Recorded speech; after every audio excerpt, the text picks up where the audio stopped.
Welcome to The Innovative Hotelier, brought to you by Hotels Magazine. I'm your host, Robin Trimingham.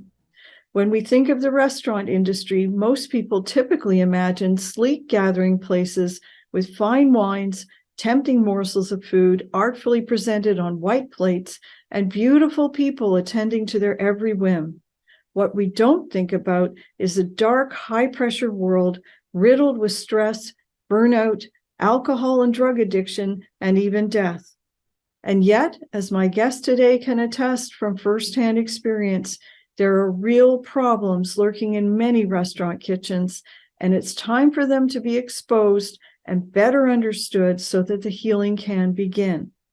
Join me now for a no-holds-barred conversation with well-known restaurateur and founder of the Indigo Road Hospitality Group, Steve Palmer. FOH is a global food service and hospitality company that manufactures smart commercial-grade solutions. Headquartered in Miami, the company designs and manufactures all their restaurant and hotel products. They have showrooms and distribution centers located throughout the globe, and their products are always in stock and ready to ship from any of their distribution centers worldwide. Welcome, Steve. It's great to get a chance to chat with you today. Absolutely. Thanks for having me. I am really looking forward to this conversation. When I heard about you and your personal story, I was like, I absolutely want to chat with this guy. But All right, well, thank you. For the benefit of our viewers who haven't had the opportunity to watch your TED Talk, which I did, and I was riveted, tell us a little bit, what makes you the ideal spokesperson for addiction in the restaurant industry?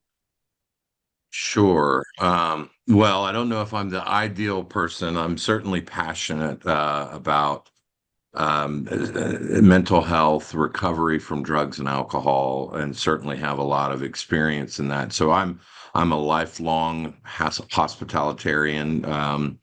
Started when I was 13, washing dishes. I've been a line cook. I've been a waiter, a bartender, worked for Ritz-Carlton hotels, for Gin Resort. So I've been in a lot of different facets of the hospitality industry. Loved them all for different reasons. But I'm also a recovering alcoholic. I'm somebody that struggled with addiction from a very early age, and both found acceptance in the industry in terms of the ability to progress in my career, to find an environment that was welcoming, but also found an environment that thankfully is changing as we all grow and evolve, but also found an environment that was very apt to promote late night drinking, lots of drinking, alcohol abuse, drug abuse, and through really a series of tragedies. Have been fortunate enough with my co-founder, Mickey Baxt, to, in 2016, founded a group called Ben's Friends, which is in honor of a chef that we had, Ben Murray, who tragically committed suicide, and who struggled with drug and alcohol abuse. And we founded Ben's Friends. And, now I think last count, we're in 29 cities. So, have grown that really community is what we like to call Ben's Friends. And it's simply a community of hospitality workers that love the industry, but have also struggled with addiction and are finding a path to sobriety.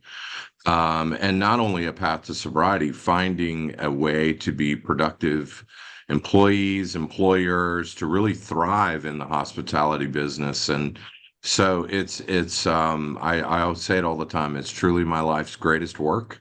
I love my day job as the founder of the Indigo Road Hospitality Group, but getting to be of service to those in service is really been, it has been the most meaningful work and continues to be that I've ever been a part of. And it's a very noble thing that you're doing. Let's see if between us, you and I, if we can really help some people here. Because you used a phrase earlier on that really resonated with me. You talked about the restaurant industry being a really welcoming environment. Yes. Now, welcoming can mean a whole pile of different things, because you're absolutely right. You named some of the positive things. It can be very welcoming in advancing your career, learning new skills, meeting wonderful chefs. But there's another side to all of this, because this welcoming environment can also make it easy for somebody who is prone to addiction to pursue some of those things. And, to a degree, at least until more recently, I think maybe this is an industry that has, I'm going to use the word, been in denial a little bit about the extent of the problem, what's really going on. And I'm okay with if you don't agree with my use of that particular word. But let's talk here. This is an industry that National Restaurant Association estimates about 60% of new restaurants fail within their first year, and 80% maybe within 5 years. Do you think, to a degree, this is an industry that somehow is attracting that I'm going to call the gambler, speculator, addiction-prone kind of personality in the first place, because maybe they like the thrill? Sure. Yes, to all of that. Yeah, I think that there, but I think that within our industry, you have to have a certain, you have to enjoy being busy. You have to enjoy the stress, which stress also produces adrenaline a lot of times as a survival instinct. I think you have to enjoy being busy. I certainly think that wanting to please other people, finding satisfaction in making other people happy is kind of at the root of hospitality. But sure, I'll always stop short in saying the industry makes somebody an addict or makes somebody an alcoholic. But previously, I think you said it, denial. I think there was a certain glamorization. As the celebrity chef became a big thing over the last 20 years, a lot of those guys and girls were sort of like the lead singer of the rock band. They Yeah. were the ones that we all loved, but also the ones that could be very destructive, self-destructive, and destructive in a manner that creates a toxic working environment. And thankfully, I think that we've really woken up to that and really understood that there's a real need to both address mental health, but also a need just to make the industry more attractive to people, more holistic in its approach to how it treats its employees. So, but yes, I would agree. I grudgingly agree, because I love the industry so much, and I always want to see the brightest and the best parts of it. But yes, this industry certainly can promote addictive behavior. To what extent do you think it's inevitable that the long hours and the late nights and the high stress lead to addiction?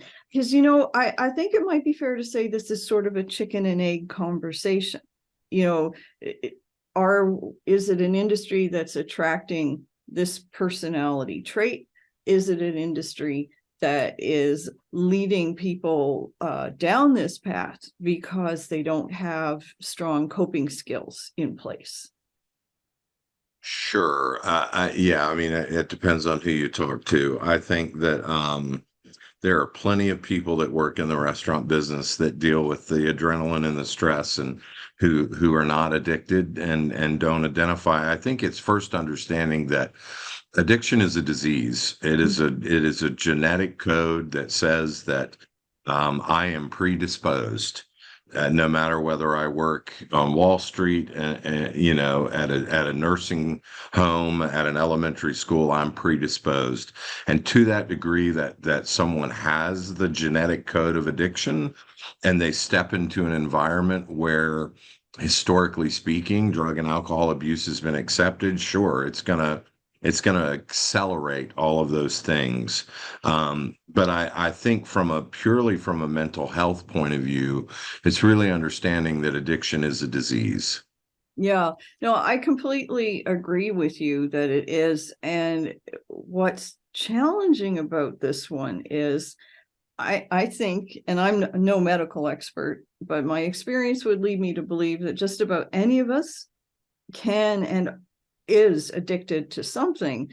Where it gets tricky is that some of us are addicted to things that are socially acceptable. Chocolate, I Right. would be Sure. very Sure. guilty there.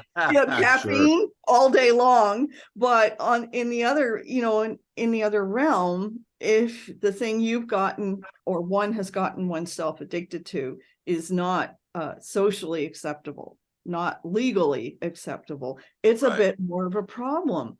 And where it gets so difficult is we seem to say that, oh, only those people need to be singled out, only those people need to be identified. And the rest of us with the caffeine addiction, which might very well be affecting our job performance and our relationships with peers, oh, we're fine.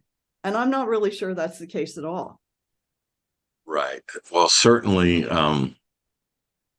getting behind the wheel of a car when you had too many cups of coffee is probably less risk laden than somebody who's drinking too much. The thing about true addiction is there's only two results. If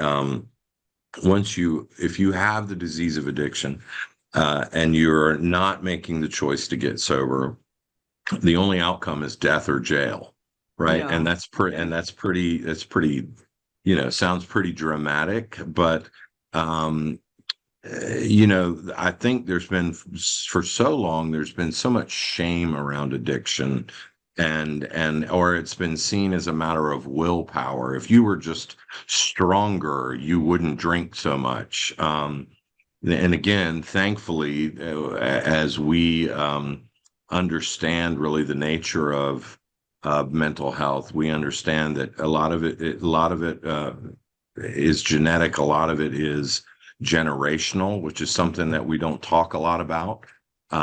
If you are someone like myself that's been in the recovery community for a minute, you meet brothers and uncles and cousins and sisters, and you realize that it is a very hereditary situation. So, yeah, let's hope that caffeine addiction never equals drug and alcohol addiction, although some people would say caffeine is a drug. But there are degrees, right? I Yeah. don't think your chocolate addiction is going to kill you.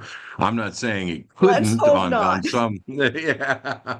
But we know that drug and alcohol addiction kills people every day. No, and I'm not attempting to make light of what is a Oh, real sure. Yeah, of problem. course. Yeah. Yeah. Absolutely. You know, I think it's fair to say, though, that the restaurant industry, hospitality in general, it attracts creative people, people Yes. pleasing people. And we know this and we recruit for them. Oh, We sure. seek them out actively. And, from one perspective, we might be setting them up for failure because we don't provide the support, the nurturing, the work tools that particular mindset actually needs in order to thrive in a workplace environment. What would you say to that? My hope, through these conversations, through the starting of Ben's Friends, is that all of us are more actively engaged in creating a better work environment, right? I mean, we don't drink at work. We don't do shift drinks. We don't do shots at the end of the bar, at the end of the night. We provide free mental health. Um, we have a set of values and culture that employees know what they can expect from us in the way of the behavior. And they also know what's expected of them and how they treat each other. So all of this, to me, the root of it is we have to be better employers, and by doing so, the belief is that we'll have better employees, and that the third step to that is that our guests will have better experiences. Which is ultimately the goal. I mean, it's all the goal, but I think that as employers in the hospitality space, we have to make those kinds of, nobody's going to go to a 9 to 5 job in an office environment and think that having a shot of whiskey at 1 o'clock in the afternoon is an acceptable form of behavior. Nobody. But somehow along the way, that kind of behavior became acceptable in the restaurant industry. And by removing that, and really not just telling our employees we care about, but them demonstrating that. And that is all something that is an everyday practice. It's an everyday engagement. I believe, because it is the number one aspiration of the Indigo Road Hospitality Group is to change our industry by being a better employer, so that 10 years from now, we're not having this conversation. We're having a different conversation. Yeah. And I think that is an admirable and doable goal.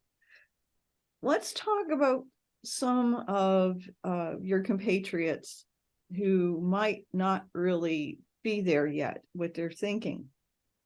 Why do you think certain employers, certain segments of the restaurant hospitality industry have been so tight-lipped about, and maybe even in denial about, what is clearly a real problem? Well, I think that there's a couple of things. I think that there has historically been a social acceptance of alcohol abuse in the workplace. Listen, alcohol in moderation, right? Because not everybody that drinks has a problem. My wife drinks normally and has no issues. Alcohol is something it's a social lubricant. We drink it around a dinner table. We share it at parties. It lowers our inhibitions, so we feel this sense of bonding and connection. And so I think it's real. It can be real gray at times about, well, is that bad if I have a couple of drinks with this person and we relax and we get to know each other better? Of course not. It's not bad. But it's all in context, right? Certainly in the workplace, it's bad. And I think it's really asking all operators, managers, chefs, to look at the environment that you currently are working in. Would you say your employees are healthy? Would you say they are happy? And by happy, I don't mean I just gave somebody 3 shots of tequila and they're in a great mood. I mean, are you promoting an environment where employees are taking care of themselves? We offer family meal. One of our Ben's friends chairs, Philip Spear in Austin, Texas.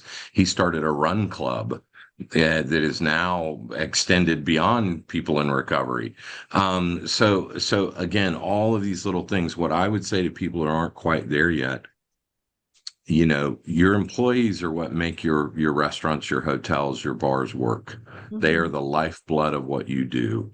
And if you are not thinking about them and how to be better for them, you're missing a real opportunity, not only to be a better employer.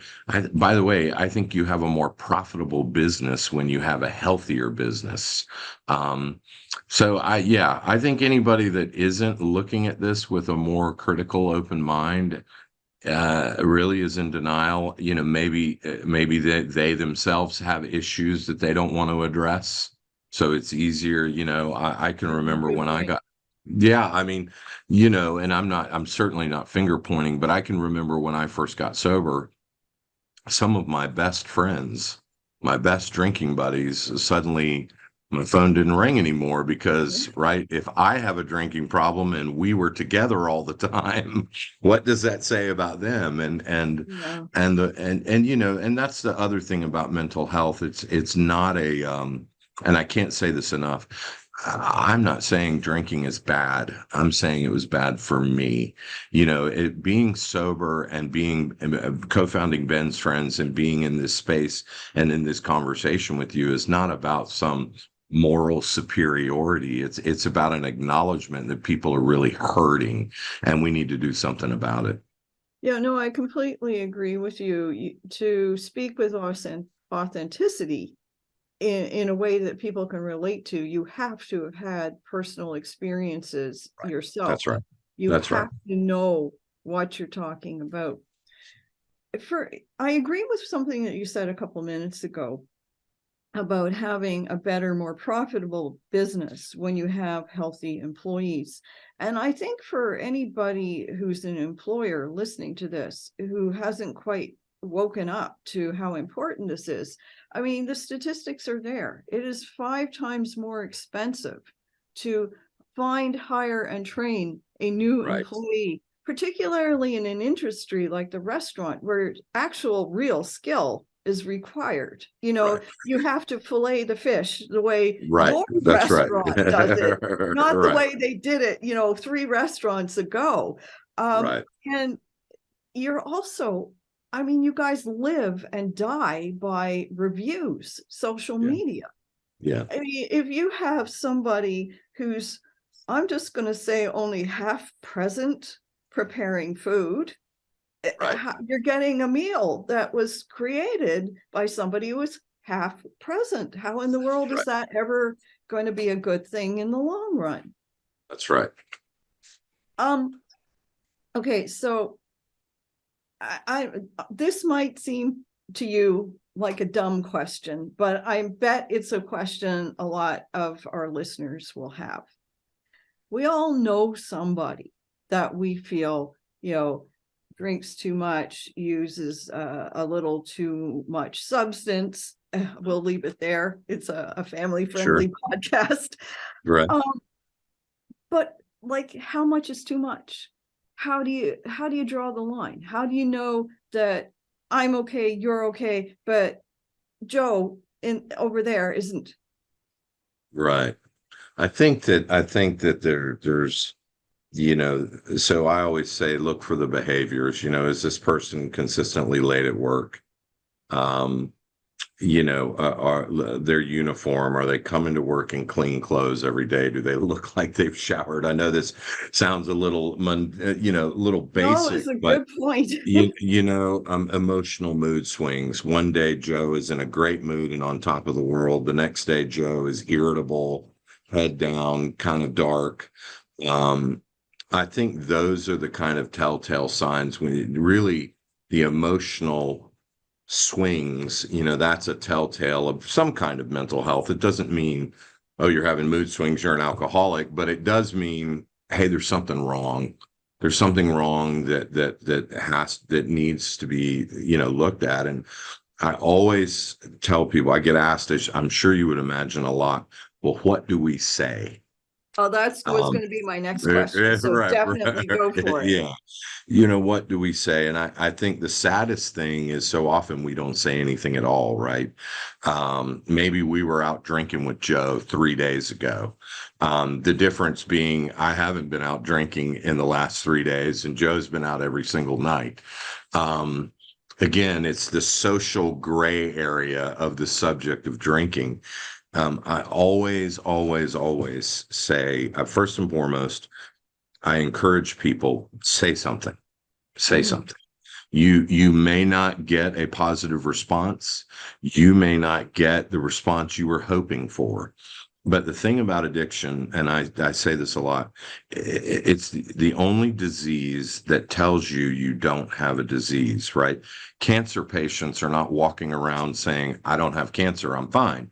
But alcoholics are walking around saying, I'm fine all the time. Mhm. So know that when you say something, you might get a negative response, you might get a deflection or a denial, but when the third person says something, maybe that person pauses and says, wow, all these different people are asking me. So that's the first thing I say, is know that you might just be planting a seed that will bear fruit further down the road.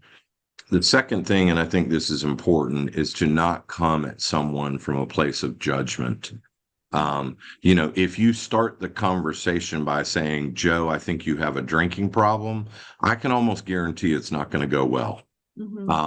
I think if you come at the conversation from a place of care and compassion, hey, Joe, I'm worried about you. And I really just want you to be okay. But lately, you seem like X, Y, and Z. I think when we come at it from a care and not a you have a problem, it shifts the dynamic that even if you don't get a good response, what that person, the first thing they heard was that you cared about them. And again, that might plant a seed. So I think the worst thing that we do, and sometimes to a fatal result, unfortunately, is that we don't say anything. We ignore the problem. We sweep it under the rug. And that is absolutely the wrong approach. Because as I said earlier, addiction only wants one thing, and that's to kill you. This is a serious subject. It truly is a life and death subject. And our industry, and I have some real world, very recent experiences where people are dead now. And people are coming out of the woodwork going, well, I was going to say something and I was worried about, and look, the truth is it may not have mattered, but I think as that sort of old adage of being our brother's keeper, right? I mean, if we all just create environments where we care a little bit more for each other, I guarantee that the prospect of someone getting help is exponentially increased. I couldn't agree with you more. In fact, I would say, you might be the first person or the third person or the fifth person or the ninth person to say something. But, if you became the person to actually say something that finally resonated, why would you ever want to miss out on that opportunity? That's right. That's right.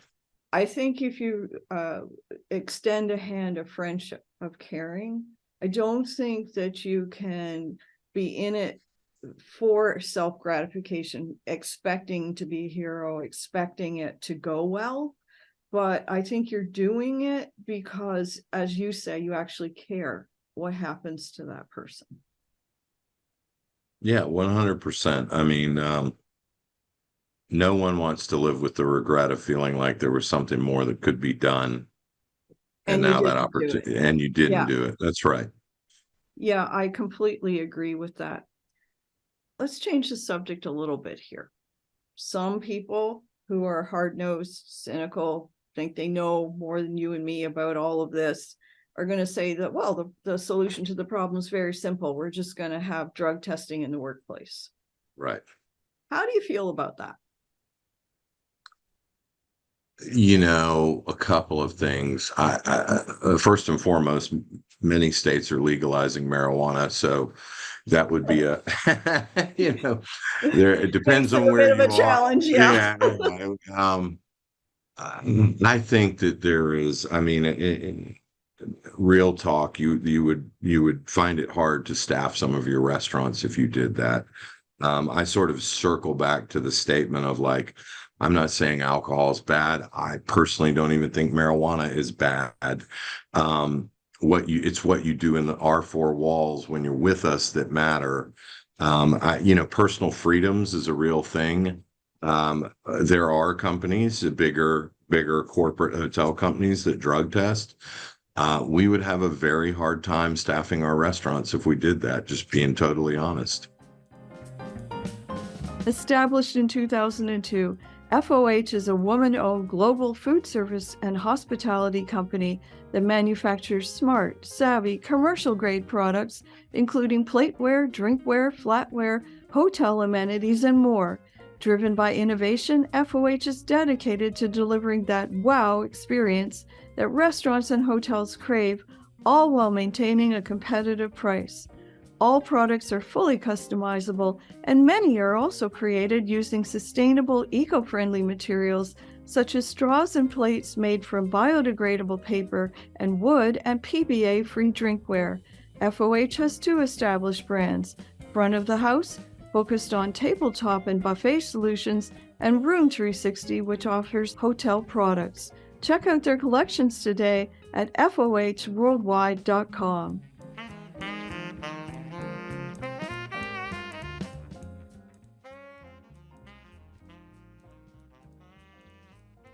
You, I know, have experienced profound personal loss and struggled your own self personally on your road to recovery.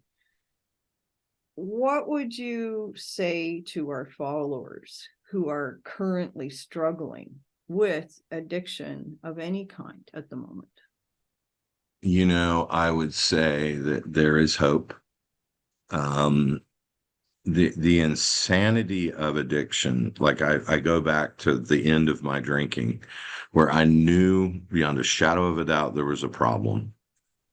I couldn't imagine my life with alcohol, but I couldn't imagine it without alcohol either.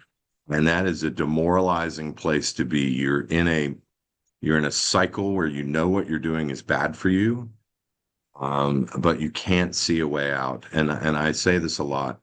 The life that you want is right outside that doorway. You just have to step through it. And I remember when I was in rehab, I was probably 8 days sober, and the therapist, we were in a group session, and he said, "What do you want from life?" And everybody had these answers. I said, "Inner peace." I was tired. I was emotionally tired. If you would have told me in 21 years you'll have a thriving hospitality company, you would have started a nonprofit that helps people, you would have a wife, a child, I would have said there's no way that could be my life. And so what I always say to struggling people is you have no idea how good your life can be. You just have to take a chance. And one other thing I've heard, I didn't make it up, but I'm using it. I don't know who it said. Addiction is giving up everything for one thing. Recovery is giving up one thing for everything. And when you think about it in that context, right? Why wouldn't you give up the one thing? But yeah, just know that there's hope. Listen, I'm not the guy you would have bet on to get sober. I'm not. I was the drunkest guy at the party. I was the guy out till 6 a.m. I was not the guy you would have bet on. So if I can get sober, anybody can. I love how you put that. I probably would say it a little bit differently. There's a very famous quote, and I may get it slightly wrong, but what it loosely says is you have to give up the life that you've planned for yourself in order to find out what's really waiting for you. That's right. And I think one of the things that people miss about addiction is you've actually planned this in a way. Yes, I agree it's genetic. I agree that there can be circumstances that make it really hard for you to manage your situation. But as long as on some level you're managing to be an addict, on a certain level, you're actually planning this. And absolutely. And let me be clear, in no way am I saying that as an addict, I'm not responsible for my behavior, because I'm 100. You've made a choice. And life, yeah, I always say, thank God my life didn't go the way I planned it, because it's gone so much better.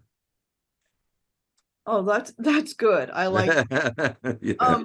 One of the few things I want to touch on for 30 seconds is when we use the word addiction, people tend to think drugs, illegal ones, and alcohol.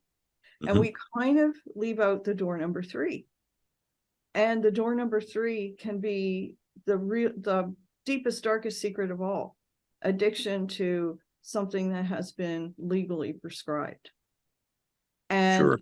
you are addicted to the point that you cannot function without it. And Right. it has taken over your life. People, I think, have a tendency to say, oh, well, that's not really addiction. It was, this person's under medical care. And Oxy being, the one that we've all heard of, but Absolutely. there are lots of them. Yes. There's stuff that we haven't heard of, that you can't even pronounce, and you can be addicted beyond in the level where you're employable. Right. Yeah. I Um, mean, many stories that I know of started with someone that was in a car wreck, someone, lately, sadly, I've seen, well, have anxiety. So people are being given these mood stabilizers, which effectively they're completely checked out. They're sitting in a room, but they're not there. Um, and here's the truth, and I am no medical expert, but I visit doctors and I'm in recovery. Many people in the medical community still do not understand addiction.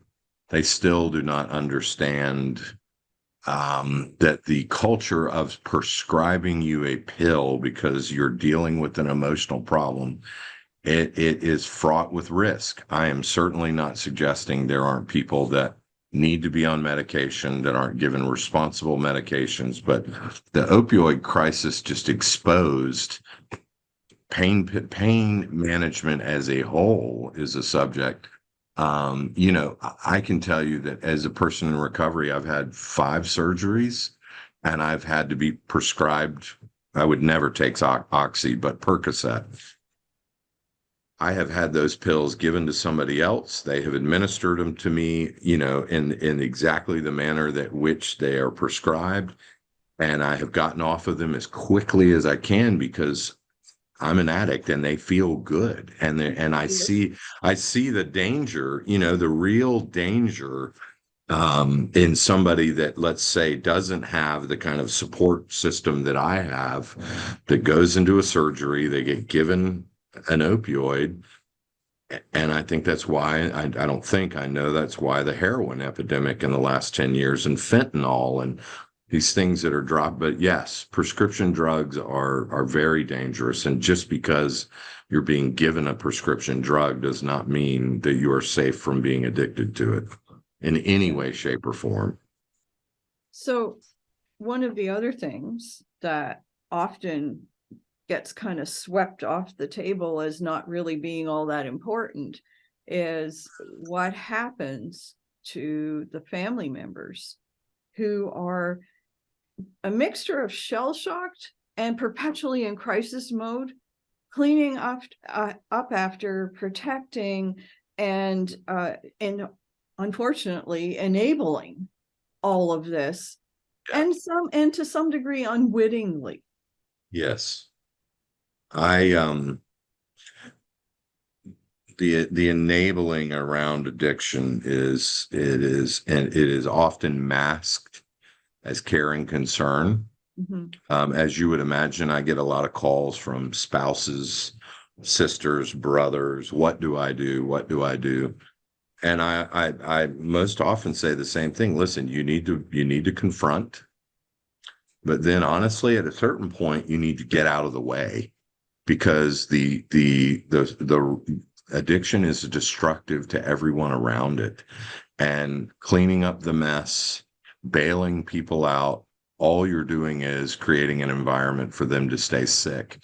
And it's hard when you're telling a wife, you don't need to bail him out of jail, or you need to leave him because you need to take care of your children. When these are gut wrenching, and it speaks to the cycle of addiction. But I say it a lot. The worst thing you can do is to continue to enable it, because the person's going to stay sick. And part of their sickness is knowing that somebody else is going to clean up the mess. Because as an addict, until you face real consequences, and that's different for every person, until you hit bottom, there's no hope of you getting sober. And even after that, there's no guarantee. I mean, right? The success rate in addiction is still like 1 in every 10. It's pretty Yeah. terrible. But guaranteed, there's no chance for recovery as long as the addict or the alcoholic is being enabled. As an employer in our industry, sometimes that means what the best thing you can do for that person is fire them. And that sounds harsh, but it's the reality. Yeah, I agree with that because to a degree, employers who just look the other way or are flat out in denial because they just don't know what's going on in their own Right. kitchen, if you will. They are enablers. They don't want, nobody wants to hear that. Nobody wants to wake up one morning and go, oh, I'm so-and-so and I'm an enabler. Right. That is Right. not a place that anybody wants to be. Of But, course not. Right. there are at least as many enablers out there as there are addicts. Absolutely. And I think that's one of the points that a lot of people involved in this conversation don't really realize. Right. That's right. That expression, it takes a village. Yes. Most successful addicts, they don't just have one enabler. They have a Oh, no. village. Right. Because when you are participating in that kind of behavior, you will find people to co-sign it for you. Yeah. Oh, it's not that bad. It's not that bad. You're fine. One of my best friends, the day I got out of rehab, he like for 2 hours, this was all an overreaction. You're fine. And it, he meant well. It was well intended, but because again, he didn't want to have to look at himself. It's much easier to just enable the behavior. Yeah, absolutely. So we have a couple minutes left here. What's your key message for everybody who sees this broadcast? I would say this: if you can foster an environment where